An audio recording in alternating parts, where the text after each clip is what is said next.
Muy buenos días, estimados amigos, donde quiera que nos sintonicen, donde quiera que nos vean. Saludos desde Santiago Texacuangos, El Salvador, Centroamérica. Mi nombre es Amílcar Ramírez, investigador y difusor cultural. Este día vamos a hablar acerca de el kit completo para reflorecer la identidad cultural. Este es un tema bien polémico y le hemos puesto kit porque como es la palabra que está de moda, ¿va? Entonces nosotros también queremos estar a la moda en un tema que es ancestral, en un tema que tiene bastante que ver con lo que nosotros somos. Y al compás de las ranitas que están allá al fondo, porque aquí estamos cerca del río, inspirados viendo la naturaleza, vamos a hablar acerca de lo que es el reflorecer de nuestra identidad cultural. Cuando realmente en este país se desee hacer reflorecer los pueblos indígenas, se debe empezar por fundamentar una base sólida que debe constar de los siguientes elementos. Y antes de que entremos en detalle, voy a decir que en este video no seremos políticamente correctos. En este video vamos a hablar de algunas cosas serias, profundas y que algunas personas van a salir lastimadas en su susceptibilidad, en sus creencias y en su forma de pensar, porque esta situación que vamos a hablar tiene un enfoque filosófico, epistemológico, artístico, espiritual, político y un tanto, llamémoslo así, desbalanceador. Así es que cuando nosotros en realidad querramos hacer un verdadero reflorecer, vamos a tomar en cuenta la historia real de nuestros pueblos indígenas, pero contada por el pueblo, no por el extranjero, no por una persona que viene a hacer conjeturas. Tenemos que tomar en cuenta la cosmovisión propia de ese pueblo. Y cuando digo de ese pueblo, no solamente voy a decir del pueblo náhuatl, voy a hablar de los lencas, voy a hablar de los mayas, voy a hablar de los cacahuiras. Tengo que tomar en cuenta la espiritualidad indígena. Y aún la palabra espiritualidad es una forma de inferir cómo nuestros abuelos entendían su cosmovisión y su cosmogonía. Vamos a hablar también de la lengua materna, que está muy de moda. Muchos aprenden náhuatl por moda, muchos solamente porque la quieren aprender. He oído muchos que dicen que son estudiantes de náhuatl, pero que no son indígenas. Qué interesante eso, ¿verdad? Debemos hablar acerca de una forma política de administración de los recursos tangibles e intangibles. Aquí nos vamos a meter un poco a política. Vamos a hablar de las expresiones de arte indígena que también debe de ser potenciada. Y por supuesto, la incorporación al currículo nacional de educación de estos elementos que estamos hablando. Y para no perder más tiempo, vamos a empezar cada uno de ellos. Cuando nosotros querramos aprender sobre nuestra cultura, mis estimados amigos, tenemos que aprender acerca de la historia real de los pueblos indígenas, de todo lo que fue el Gran Anáhuac. Y aquí ya va a empezar la polémica que es Anáhuac, que es Abya Yala, que aquí este lugar tuvo un nombre.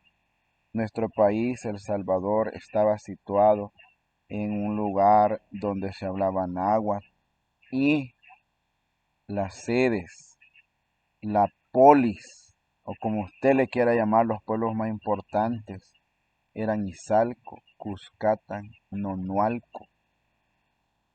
Pero esa historia no se cuenta en los libros, no aparece en los libros. Bueno, los libros cuentan acerca de que aquí fuimos descubiertos, pero habían más de 200 diferentes pueblos en todo este lugar que le impusieron América como nombre.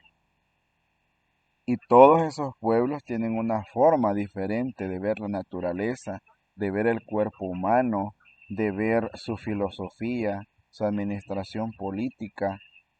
Cada uno de ellos es independiente. Esa historia es la que tenemos que contar en los libros. Ya no tergiversar nuestra forma de ver al mundo a través de leyendas.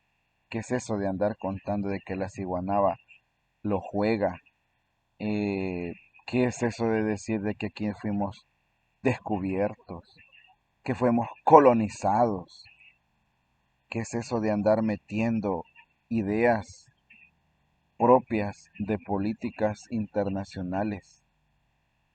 ¿Cómo es que a los pueblos se les trató de socialistas cuando eran comunitarios y después de eso dijeron que eran comunistas?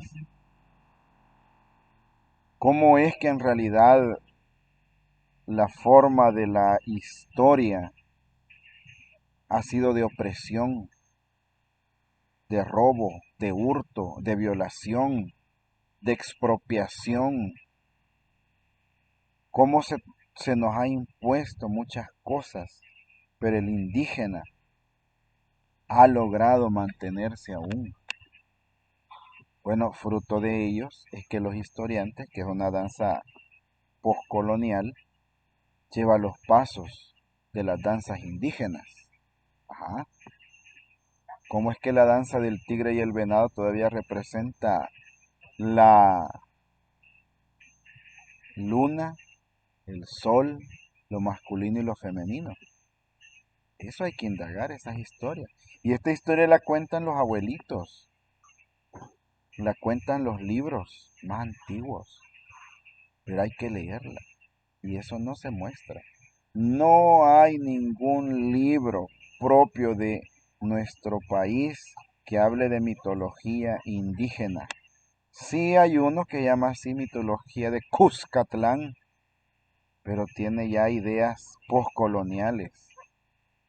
¿Cuándo vamos a leer mitos y leyendas de los pipiles de Izalco en el currículo nacional? No lo tenemos. Está el Popol Vuh, sí, pero eso es tradición maya. Cuando vamos a leer los libros de los lencas, ¿ah? Entonces, esta historia es la que nosotros tenemos que contar. La historia que está en cada pueblo y hay que rescatarla. Y ese es un proceso que tienen que hacer las universidades, ONGs. Ya basta solamente de estar expropiando y vendiendo nuestra cultura, de llevar expresiones artísticas por otro lado. ¿Qué es eso de andar trayendo a las abuelitas para que vayan a cantar? Qué bonitas se ven, los aplauden, pero las van a dejar otra vez al cantón, allá donde están desprovistas. Y vamos a hablar de la política. Bueno, tenemos que hablar también de nuestra cosmovisión y nuestra cosmogonía.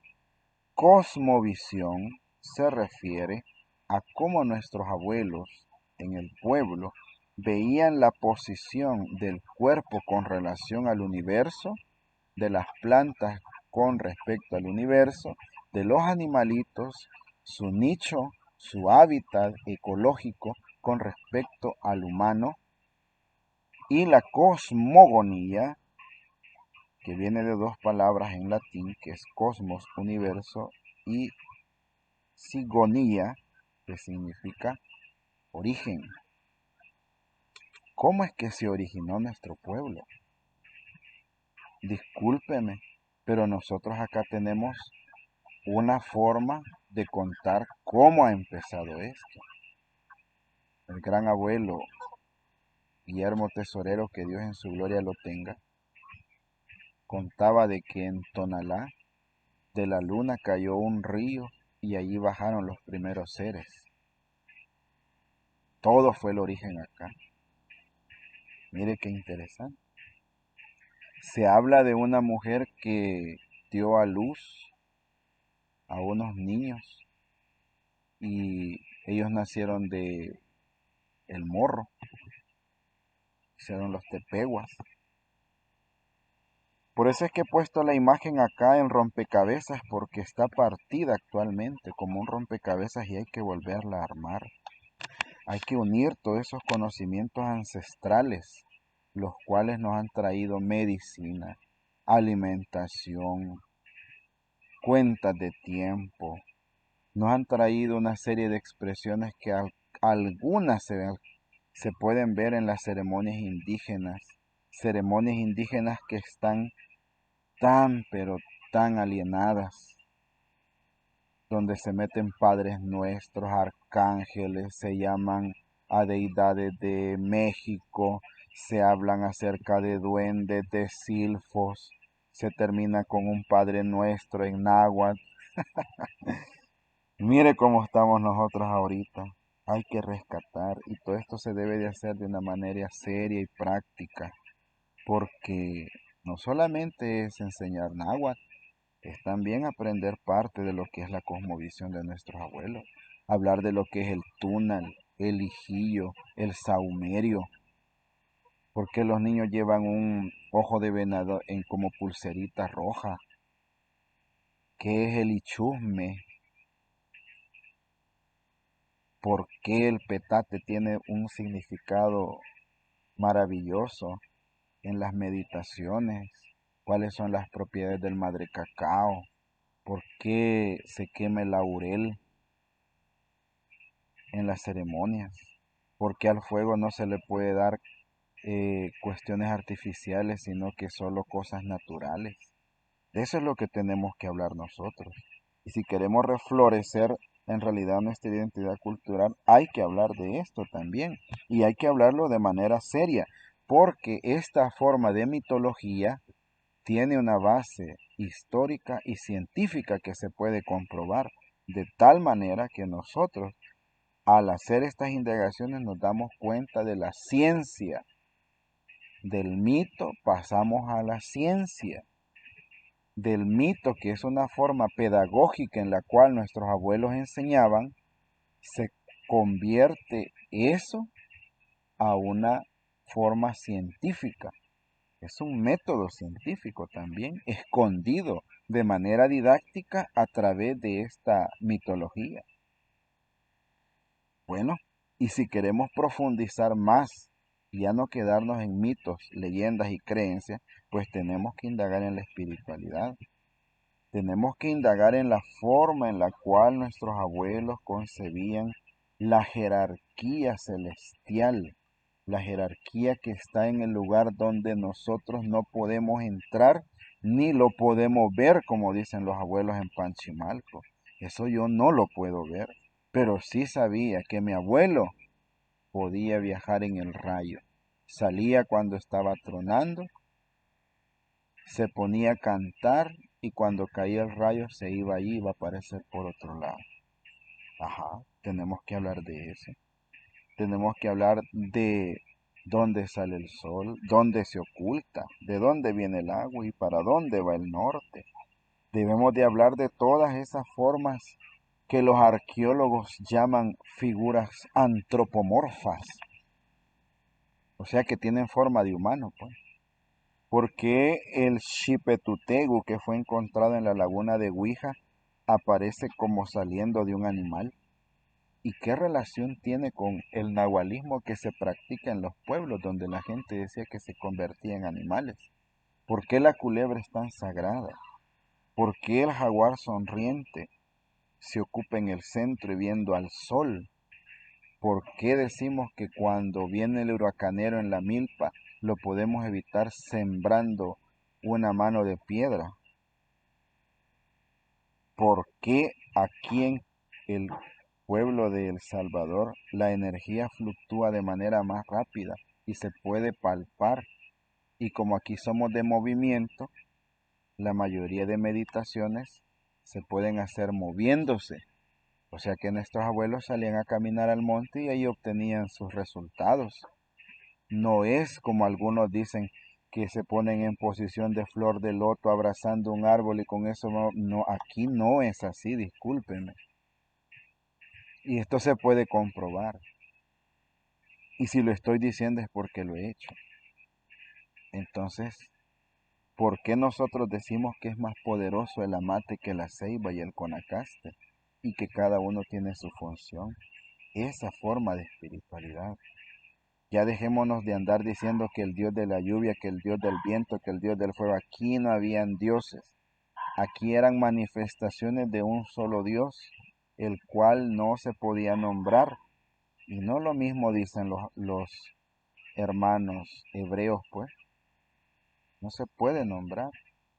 San Anselmo de Canterbury habla de lo mismo. Nuestra mente no puede concebir lo que es Dios. Somos demasiado limitados mentalmente para eso. Lo mismo pensaban los abuelos. Cada una de las manifestaciones recibía en nombre: Ejecat, Taluc, Quetzalcóatl, las Managuas, los Tepehuas, las Camaguas, el Huachaque, la Cuyancúa. Todas esas son expresiones.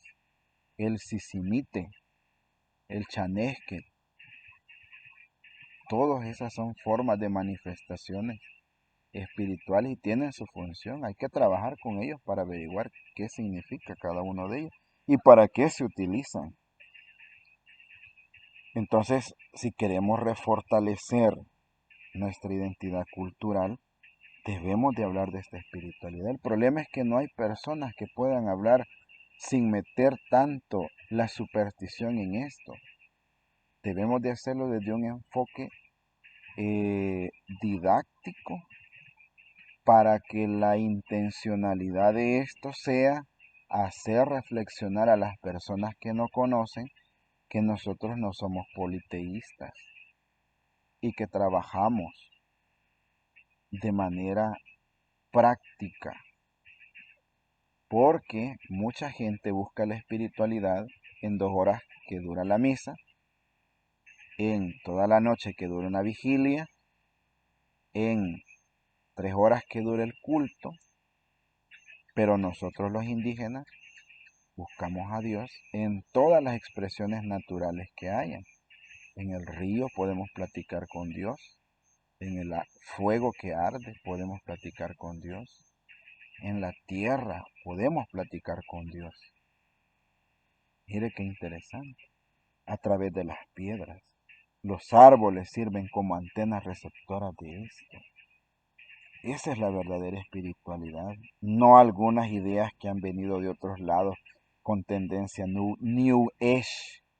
Eso no es de nosotros. Incluso para trabajar la espiritualidad indígena se requiere un pequeño conocimiento del náhuatl para las pronunciaciones y vocalizaciones de estos seres que aquí están como guardianes de nuestro pueblo. Así es la situación, estimados amigos.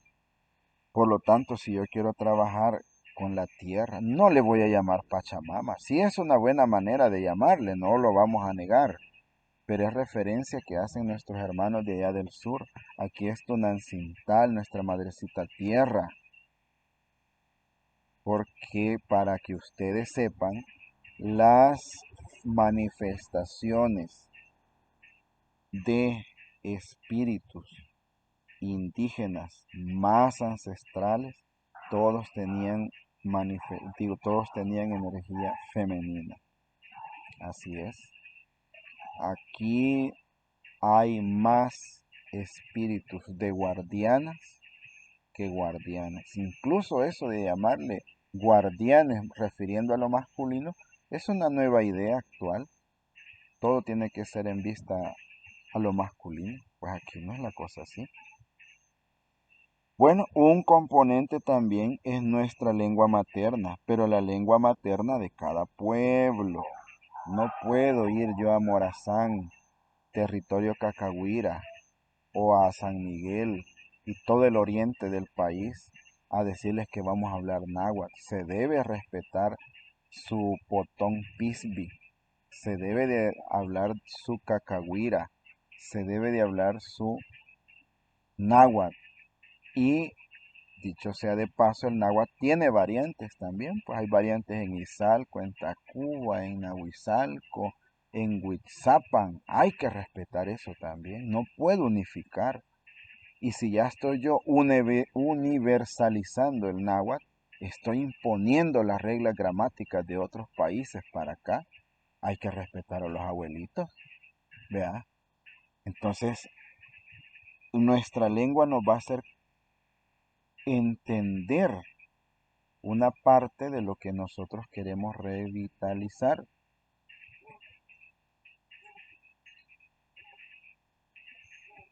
Bueno, allá en el fondo pues ustedes podrán oír un tecolote que nos ha venido a decir que sí tenemos la aprobación, ¿verdad? Bueno, pues estas son las manifestaciones naturales, ¿verdad? Que estamos hablando. Bueno, como les estaba diciendo, entonces nuestra lengua materna de cada pueblo debe ser respetada.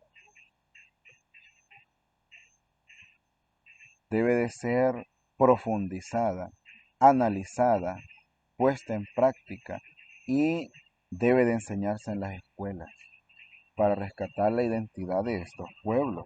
Porque si no vamos a hacer lo que superfluamente se quiere hacer. Este es un proceso que tiene que ser de años, de años. Se hace notar el gran esfuerzo que están haciendo algunas entidades, algunas ONG, personas individuales, eh, con sus academias que están poniendo. El problema es que solo se enseña nuestra lengua materna. Y cuando algún alumno pregunta, mire, pero fíjese que yo quisiera saber qué significa el túnel, por qué la abuelita decía que el túnel se le iba y por qué lo llamaba con una flor roja, y entonces el instructor sale, mire, aquí estamos hablando solo de náhuatl, eso es ya de otra cosa. Bueno, y sale otro alumno que dice, bueno, mire, pero fíjese de que por ahí está un muchacho, nosotros los hemos visto, que andan haciendo danza y se visten así. Y sale el instructor, mire, aquí no estamos hablando de eso, le pido que respete, por favor. Entonces ya nos van matando la curiosidad. Bueno, dice otra alumna, yo le quería preguntar que por qué el maíz tiene bastante que ver en esto y cómo se... Mire, le dice, aquí no estamos hablando de esas supersticiones que tienen ahí. Oh, chicaba, estamos matando la esencia del náhuatl, que es la espiritualidad, porque nuestro náhuatl es armónico, es cantadito, es dulce como la naturaleza, es tan elocuente que es capaz de conectarse con la naturaleza. Y cuando una ceremonia indígena se hace en náhuatl, no hombre, si es que ahí hay una fluctuación de energía poderosa. Se dan cuenta cómo es que tenemos que ocupar nuestra lengua materna. No solamente debe de ser lo esencial de la gramática náhuatl, tiene que eso complementarse con las anteriores áreas que hemos estado hablando. Yo sé que aquí van a enojar muchos, se van a enojar muchos, sí, claro que sí. Y me van a criticar y está bien, porque hasta para eso es este video, para despertar conciencia. Bueno, hay maestros de náhuatl que andan pregonando a diestra y siniestra, pues que son hasta certificados, va.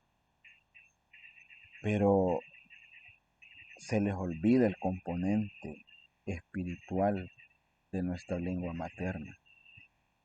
Todavía no han llegado a eso. Apenas están indagando. Así como lo oyen. Y ahí están mis contactos para los reclamos. Y donde yo amablemente pues les voy a contestar como es. Esperamos sus comentarios.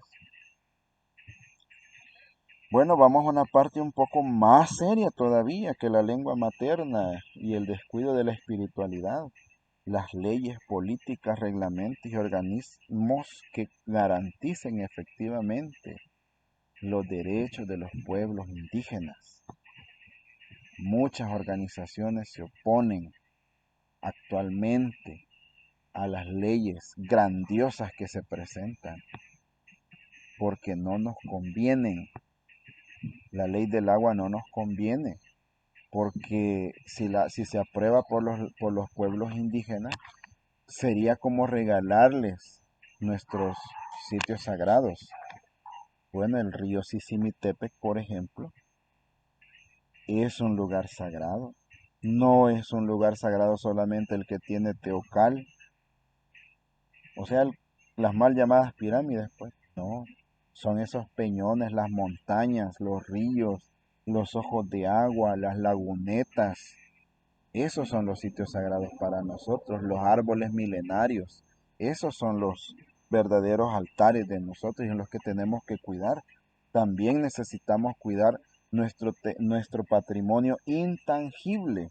Por ejemplo, los tamalitos que se hacen en Nahuizalco con camarones y frijoles, el chuco, el atol de elote, las grandes atoladas que se hacen son parte de la cuestión intangible que hay aquí en El Salvador.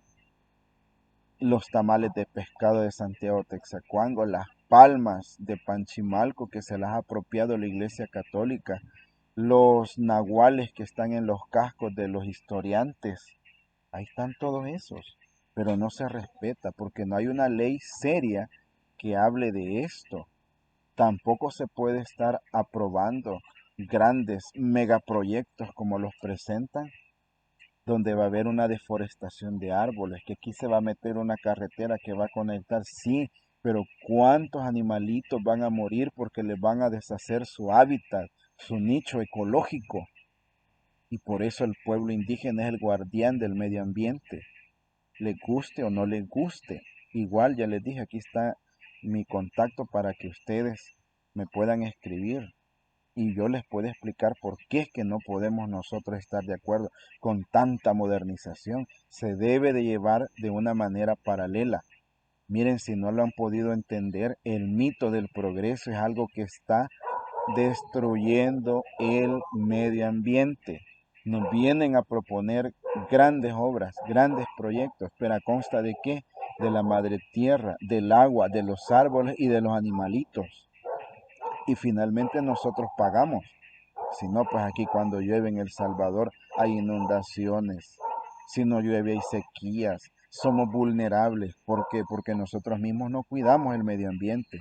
Y a todas esas personas que andan promoviendo el cuidado del medio ambiente, los defensores de la ecología, los ambientalistas, se les tiene de locos, se les tiene de personas que mucho joden. ¿Por qué? Porque son los únicos que han tomado las voces de esos animales que no pueden decir nos están matando. Esa es la verdadera situación por la cual las leyes aquí en El Salvador no benefician mucho a los pueblos indígenas. Si no solamente es la cuestión de discriminación, porque hasta en nuestros pueblos hay autodiscriminación también. Hay unos abuelos que dicen, bueno, y vos que sos maya, sos nahuapipil. Yo soy pipil porque no sé qué, que no sé cuál. Hermanos, por Dios, tenemos que unirnos. Por eso es que he puesto aquí el círculo, porque tenemos que unirnos. Hay una propuesta de ley que dice que se va a crear una mesa nacional donde estén representados todos los pueblos. Pero ya empezaron aquellos que les cuento, no, es que nosotros tenemos que estar en esa mesa y presidir y ser los presidentes porque nosotros tenemos tantos años de estar acá. Viene el otro, dice, no, yo he sido un luchador independiente y a mí me corresponde. No, que solamente yo soy el último de tal tribu. Imagínense. Viene el otro y dice que ha hecho ceremonias de ayahuasca y que le han venido a dar el mensaje que él es el que va a ser el que va a liderar el pueblo y lo va a acabar la esclavitud. Dios guarde. Miren, hermanos, y esto va para los líderes indígenas. Tenemos que unir el pueblo para que seamos un gran pueblo. Entonces, si los líderes indígenas tienen la concepción de la división de los pueblos, ¿cuándo vamos a unirnos? Por eso es que nos tienen como nos tienen. El dinero es una de las cosas por las cuales muchos se han vendido. El prestigio, puestos, huesitos, como nosotros decimos, esos son los que los mueven a algunos, no el bien comunitario. Y eso es lo que nuestros abuelos antiguos hacían, aceptar a los viajeros, tratarlos, porque nosotros vamos a depender de ellos. Son principios filosóficos, el hacer las cosas, el hecho, eso es lo verdadero de nosotros. Pero Muchos solamente se benefician ellos. El dinero, estimados amigos, es lo que ha corrompido hasta las grandes organizaciones. El prestigio, los puestos, el ego espiritual. Bueno, ya les he contado yo que yo estuve en una ceremonia donde tres grandes tatas, ¿verdad? No voy a mencionar los nombres porque, pues sí, vea, no es que les tenga miedo ni nada de eso, lo hago por ética. Uno le dije, oh, yo soy el bueno acá y yo soy del pueblo y yo voy a hacer la ceremonia. Luego el otro le dijo, bueno, a mí me ha invitado fulano y me dijo que yo iba a hacer la ceremonia y que yo la voy a hacer. Bueno, el otro le dijo, es que a mí me corresponde porque yo soy mayor que vos, que ustedes. Bueno, entonces nos vamos a candelear. Está bien, le dijo, yo te voy a candelear con una candela negra. El otro le dijo, no, hombre, yo no necesito candela negra, yo con una candelita blanca lo voy a hacer. No, hombre, le dijo el otro, yo te voy a joder con una candelita de cumpleaños. Imagínense, antes de iniciar una ceremonia, tener ese tipo de situaciones. No, hombre, eso hace que la gente ya no crea en nosotros. Que el otro se está hablando de arcángeles, el otro está hablando de ángeles, el otro está hablando en náhuatl, el Ave María en náhuatl, el otro está cantando una canción cristiana en náhuatl. Todo eso tergiversa. Está bien, no lo decimos que no, está bien, pero hay que hacerlo serio, hay que hacerlo serio. Muchas personas dicen trabajar con el fuego, pero no lo pueden tratar todavía, por eso es que andan empleitados. Si una ceremonia con fuego queda abierta, no se cierra debidamente, se hacen grandes pleitos y eso es lo que pasa. No se trabaja con el agua, no se trabaja con el abuelo viento, no se trabaja con la madrecita tierra que es tan sublime para hacernos más poderosos físicamente. Entonces, si vamos a organizarnos, tenemos que empezar por nosotros, por dejar las divisiones, unirnos y hacer una sola voz que exija políticas, reglamentos, leyes secundarias para que se nos tomen en cuenta, porque muchas veces los órganos que aprueban leyes solo llaman a sus adeptos, no llaman a los demás, porque los tienen de rebeldes, de revoltosos, de oposición. Ellos llaman a los que les convienen, así nos tienen. ¿Qué tal si llamaran solo a un sector y este sector dijera, momento, no podemos emitir ningún pronunciamiento porque no están los demás hermanos del pueblo? Mándelos a llamar y ahí vamos a platicar. Esa es la verdadera posición que tenemos que tener nosotros. Eso es como nuestros abuelos lo hacían, de forma comunitaria. Quiere decir entonces que algunos tatas están equivocando en la toma de decisiones y nosotros que les vamos siguiendo tenemos la obligación de hacérselo saber y si no lo quieren entender pues vamos a poner esas demandas en otros planos y eso es lo que está pasando muchas veces. Ya muchas personas perdieron la credibilidad porque solamente ven el billetillo, el prestigio y entonces ya la gente dice, no, esta es pura casaca y ahí la imagen se va deformando. Y ya no dicen el fulano de tal, sino que dicen todos esos indios son lo mismo. Por eso es que estamos tan deformados, compañeros. Finalmente, nos hace falta más expresiones de arte. Arte en todos los sentidos.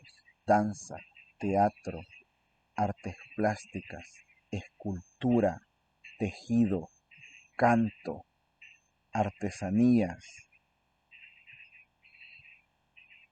madera tallada, artículos naturales como el tecomate, el petate, el canasto, la olla, el barro negro de Guatajiagua, las hamacas de San Vicente, los muñequitos de barro de hilo vasco. Esa arte es la que necesitamos nosotros. Nuestros abuelos hacían arte y perdura todavía. También tenemos que honrar a todas esas personas que ya partieron allá donde no los podemos ver, pero desde ya nos están inspirando. Esos son los inspiradores del arte. Eso es lo que nosotros tenemos que replantearnos nuevamente. Bueno, no es por hacerle alarde ni que me estén cobrando publicidad, ni yo cobrándole, pero la Universidad de El Salvador en el área de artes, en el patio tienen una culebra enrollada. En Atecosol está la cuyancúa, pero nos falta dibujar el huachaque, nos falta dibujar a los indígenas de antes, porque la Tlacat, me van a disculpar mucho, pero está muy americanizado, tiene una historia que es más personal del que lo hizo, pero está bien, no decimos que no, pero ¿por qué no empezar una nueva forma? Ya un poco más de nosotros. Tenemos que honrar esa memoria artística a través de juegos. Bueno, mire el escondelero, que parezca inofensivo, pero el escondelero es de corte indígena, porque en algunos países, cuando estaban estudiando nahualismo, o sea, el arte de convertirse en animales, la gente se iba al monte, los alumnos hacían sus prácticas, se convertían en animales y los iban a buscar a ver si los hallaban. Ajá, y allí viene la cuestión del escondelero. Les apuesto que muchos no sabían esto. Eso hay que empezar a profundizar más. Las máscaras es una forma del nahualismo también. No crean que es arte. No, es parte del nahualismo. Pero ahora se ha tomado como parte artística y está bien. Quiere decir que si yo me quito la máscara quedo como soy yo y no es el chipetutegu, pues, el descarnarse y convertirse en lo que nosotros somos, en el animal que llevamos adentro, que genéticamente está en nuestros cromosomas, y a través de ese animal viajar a otros planos. A eso es lo que apunta el arte de nuestros abuelos indígenas. Bueno, el paño de Panchimalco, ahí van los colores representativos de muchas cosas que hay allí. Es un mapa. Es un mapa que indica también cuáles son solteras, cuáles son viudas, cuáles son personas casadas. Y acompañan también, o sea que tiene una función espiritual el arte también. A esta cuestión sublime es la que tenemos que llegar nosotros. Y por último, hay que hacer una reforma seria, señores, del currículo nacional de educación, donde se incorporen todos estos elementos. Ya no podemos decirle que la ciguanaba es un ser terrorífico. No, es el espíritu del agua. Ya no podemos meter novelas de Europa en lenguaje. Ya no podemos hablar en sociales de del descubrimiento de América. Debemos de hablar de la invasión a América, a la náhuac, a los pueblos de Cuscatán, de Acaxual. Cuando en historia nacional se van a ver las batallas y las cartas que el asustado Pedro de Alvarado escribía al Hernán Cortés, donde le daba miedo. Cuando vamos a leer el libro de Fray Bartolomé de las Casas, donde se habla, donde se narra cómo eran los castigos hacia los indígenas. Cuando vamos a hablar de las cartas que mandaban de allá, de Europa, donde ellos sostenían que los aborígenes de aquí que se llevaban allá para mostrarlos en los zoológicos era un éxito, y allá los amarraban y los ponían a bailar. Y por eso es que la danza folclórica ahora mantiene ese modo, con las manos atadas hacia atrás, porque esa es una forma de imposición de lo que ellos nos vinieron a hacer acá y ha trascendido todavía. ¿Cuándo se va a hablar en los libros de que la reina de las fiestas patronales es la burla que nuestros indígenas hacían a la reina que decían que estaba por otro lado? Los abuelos preguntaban, ¿y cómo es esa reina de la que ustedes hablan? Pues Es una reina que está allá en un castillo con corona, cetro, capa y viste un vestido bien largo.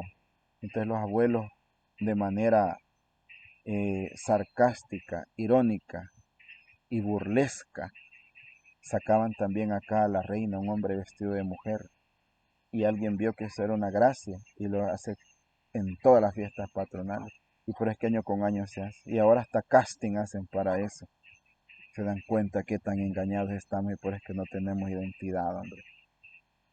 Que no se dan cuenta que las danzas actuales solamente hablan de las pobres, de los pobres oficios a los que quedaron reducidos nuestros abuelos después de ser dueños de estas tierras. Esas reformas son las que deben de hacerse. Cuando vamos a hablar en ciencia, salud y medio ambiente acerca de las fases de la luna y cómo eso influye en la agricultura.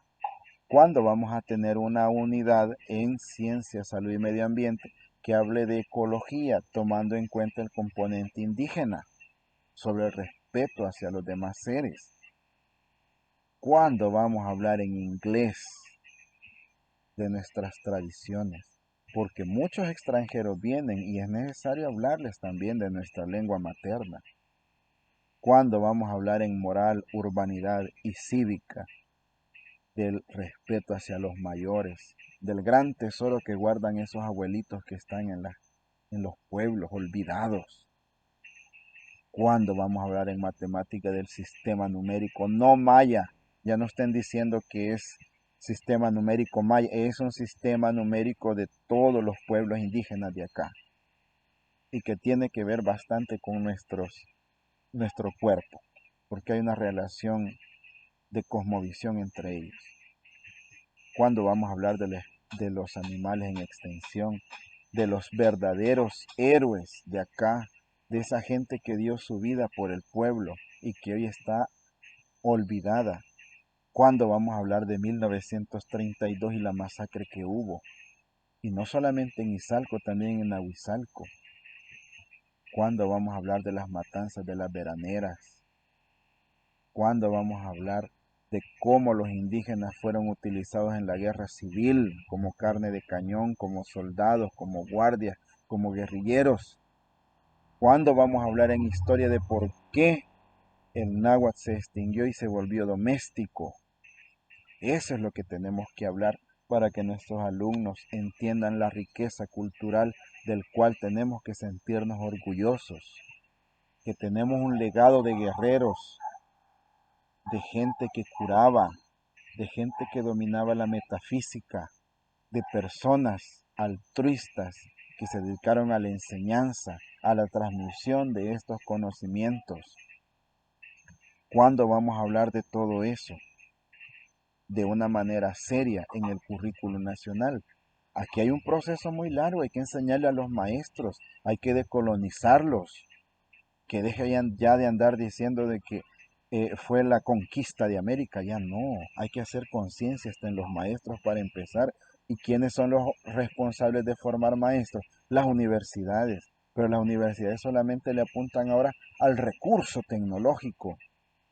China, Japón y todos los países orientales, el secreto de ellos es que llevan paralelo ciencia y tradición. ¿Y por qué nosotros no lo podemos hacer? ¿Por qué no podemos hacer un proyecto de nación educativo donde se pueda llevar a la par esto? Y muchos van a decir de los intelectuales que eso es volver hacia el pasado. Eso es fundamentar el pasado para tener una mejor realidad ahora.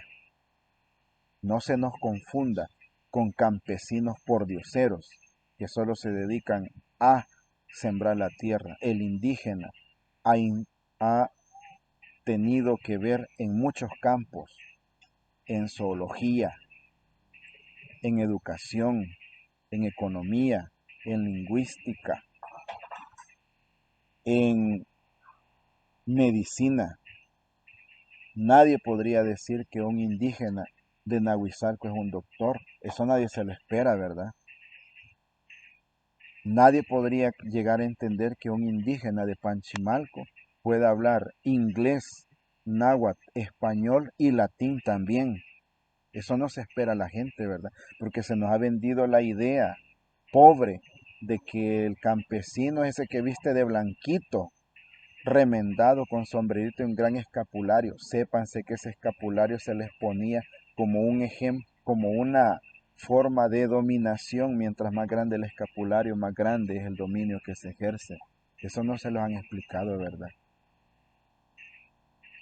Lástima, porque esa idea es la que tiene del indígena, pero el indígena no es eso, el indígena es inteligente, el indígena es el que se adapta al medio, el indígena es el que puede concebir una decisión que abarque el bienestar de todos. Ese es el indígena el que te regala sin esperar nada a cambio.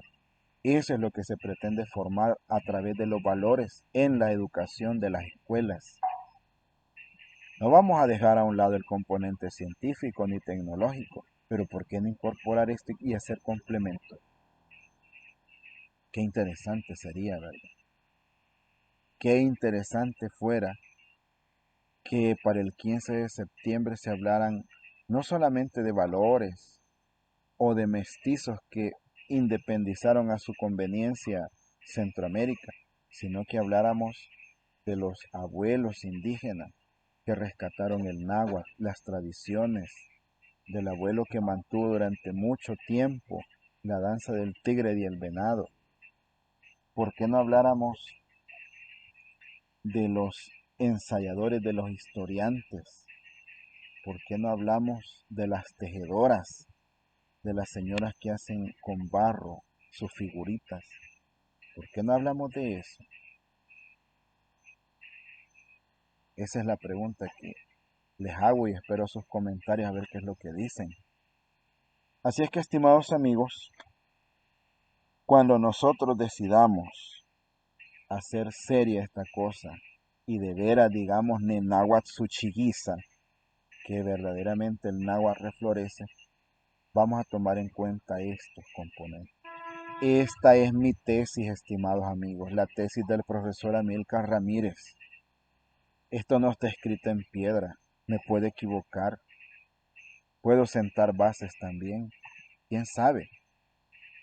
Entonces, si nosotros decidimos echar a andar un proyecto de este tipo, habría que tomar en cuenta algunas de estas cosas, habría que tomarlas, pero sobre todo tomar en cuenta la opinión de los abuelos que están allí, de los jóvenes, de las personas adultas de la comunidad. ¿Cómo es eso que muchas personas vienen a hacer indagaciones en las excavaciones arqueológicas y no ocupamos aquí a los arqueólogos nacionales? Muchos de esos arqueólogos son de pueblos y se les hace más fácil entender qué es lo que están descubriendo y excavando, pero no mandamos a llamar a personas de otros países para que nos vengan a decir conjeturas que ellos creen.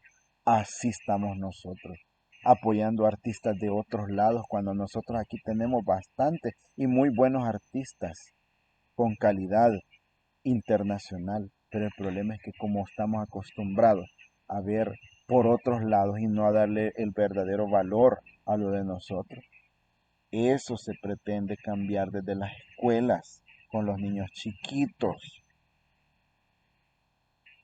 Esa es mi tesis, estimados amigos. Usted podrá decir en sus comentarios si estamos equivocados, si más o menos le pegamos o si hay que seguir investigando. Muchas gracias. Con el coro de ranitas, del tecolote, del viento, del río que acaricia las piedras, nos despedimos desde Santiago, Texacuangos. No sabemos hasta dónde nos están viendo ni nos van a oír. En los comentarios nos pueden dejar sus ideas, también sus mensajes. Será un honor contestarlos y leerlos. Muchas gracias y pasen un feliz día.